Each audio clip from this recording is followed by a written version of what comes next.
Good evening, Patriots. Welcome back to Just the News, No Noise. I'm Ed Henry in West Palm Beach, filling in for the great John Solomon and Amanda Head. They've got a well-deserved night off as we get closer to the new year. And you probably know in TV news, sometimes the cupboard gets bare right around the holidays where you don't have a lot of great guests.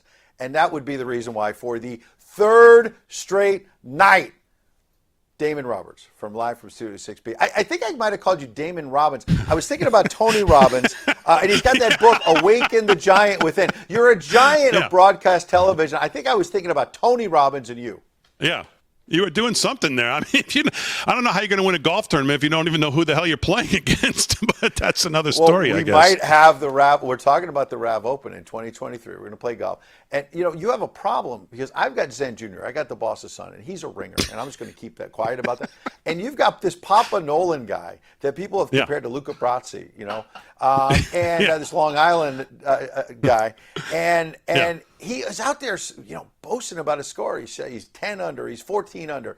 You need strokes. You need somebody with a handicap. You don't need somebody who's boasting about his game. Well, our handicap, for the most part, is our swing, but not when we play you and Zen Jr. That's not going to be. There's no way you're going to convince me that Zen Jr. is going to stand up to the tension of me standing there on the first tee next to you two. There's just no way. Your hat. I told you this yesterday. Your hat, pray for birdies. I mean, you're going to be praying for more than just birdies, but we'll see. Well, I tell you what, the power of prayer is real, my friend, and we're going to win. Tony Robbins says you're in trouble. Let's get serious about the news. Look at just the news, in fact. There's an interesting story about a new leader in the Wisconsin GOP who's saying a big part of their strategy is going to be early voting. And said that it was a success for the Republicans in Wisconsin. They obviously got Senator Ron Johnson reelected, a tough fight with a Democrat there, Mandela Barnes. And there were Republicans in other states. It came from the top, from Donald Trump in 2020, and then individual Republican senators, House candidates. They were against early voting. It's different from mail-in ballots, by the way. There's big fraud there. We know that. You can continue to oppose that. But early voting, where the states like Ohio, where you can go out 5 days early, 10 days early, the Republicans seem to be against that early on, and it may have been to their disadvantage. What are your thoughts?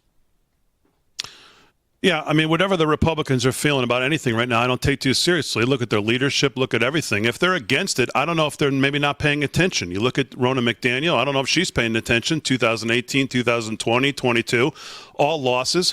If we're not going to start playing ball on the same playing field as the Democrats, I don't know how we can expect to win. Look at a map and start to make a road to 270. How do you get there? How do you get there in Nevada if you can't ballot harvest, since it's legal there? If you're not going to play on that playing field, how do you win that?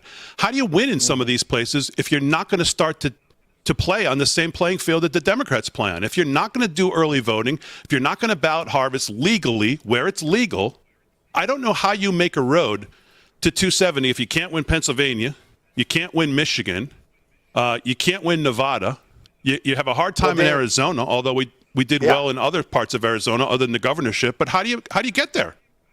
Well, let's talk about Arizona because of Maricopa County. So if you did not encourage early voting, and we heard a lot of Republicans like Carrie Lake and others saying, get there on game day. We're going to do the game day vote. And then they run out of printer ink and come up with other crazy things that hurt the game day vote. You're at a disadvantage. We saw this in Georgia with Herschel Walker. Raphael Warnock had a big edge in the runoff because of the early vote. So is it time for Republicans to get serious about sort of an all of the above? Get there on game day, but get as many people as you can to early vote too. I agree with that. They have to get an all of the above strategy, get there early, get there on game day. But what we need to do more than anything else is run the right candidates. And we have it's A or B, and then decide. We have to run the right candidates in the primary so that on election day we have somebody there who actually represents what we believe in. We lost you for a brief second there.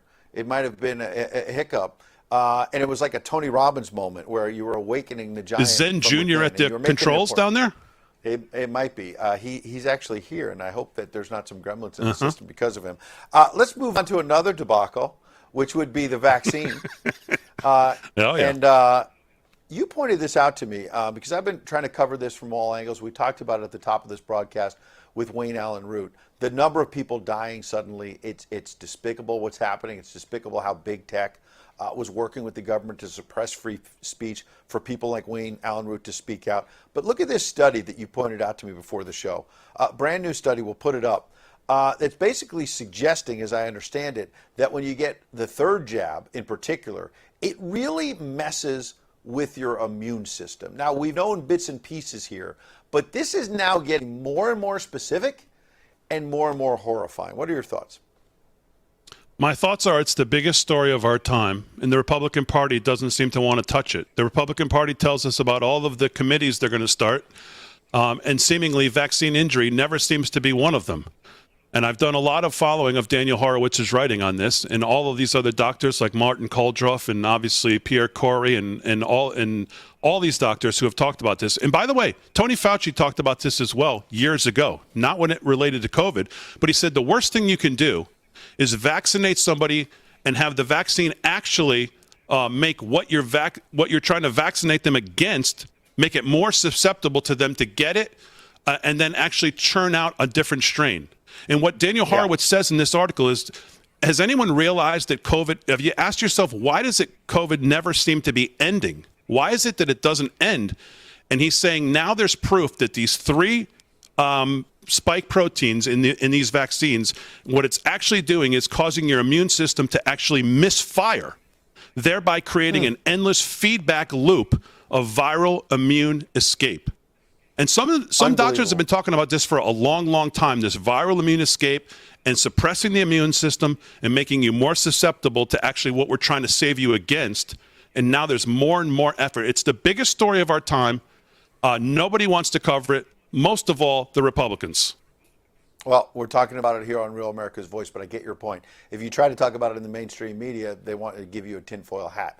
Got less than a minute. I understand you have Uncle Ted on tomorrow night, live from Studio 6B.